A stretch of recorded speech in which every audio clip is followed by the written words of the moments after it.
जय शिवराय. व्यवसाय सुरू करण्याच्या आधी व्यक्ती सगळ्यात आधी स्वतःशीच लढत असतो. तर कसं स्वतःशी लढत असतो की व्यवसाय सुरू करो की नको, जर केला आणि अपयशी झालो तर काय, घरातले काय म्हणतील, समाज काय म्हणेल.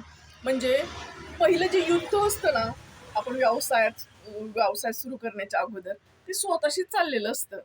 म्हणजे जर कोणी बॅकअप नसेल किंवा जे परंपरेपासून व्यवसाय करत नाहीयेत, त्यांची ही मानसिकता होते, ज्याच्यामधून मी सुद्धा गेली आहे. की म्हणजे ही मानसिकता अशी होते ना, कधी व्यवसाय केलेला नसतो, कोणी व्यावसायिक घरामध्ये नसतं.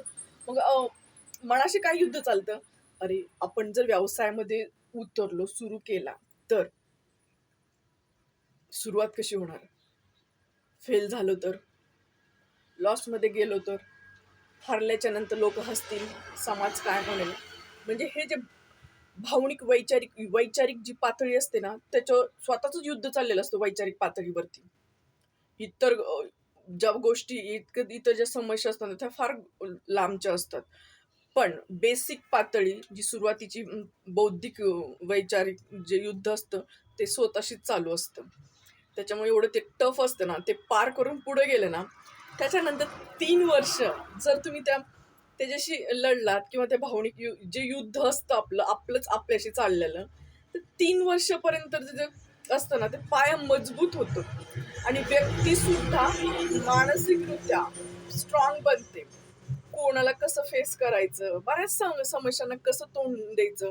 आणि दुसरी गोष्ट म्हणजे व्यवसायात व्यक्ती जेव्हा उतरते ना, त्यावेळेला संकटाचं तिथे हेच नसते. म्हणजे रोज नवीन संकट उभं असतं कधी, किंवा कुठलं संकट कधी येईल हेही माहिती नसतं.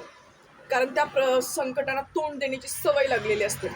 त्यामुळे इथे सुद्धा व्यक्ती मजबूत बनते की हा, हे संकट आले, हे कसं पार करायचं, ह्याच्यातून कसं बाहेर पडायचं. एक बौद्धिक क्षमता किंवा एक त्याच्यामध्ये क्षमता येऊन जाते की बाबा हा, हे समोर आहे आता, तर याच्यातून पार कसं करायचं. तिथे हार नाही मानत हा. खरा व्यावसायिक तिथे हार नाही मानत, त्याच्यातून बाहेर पडण्याचा प्रयत्न करतो.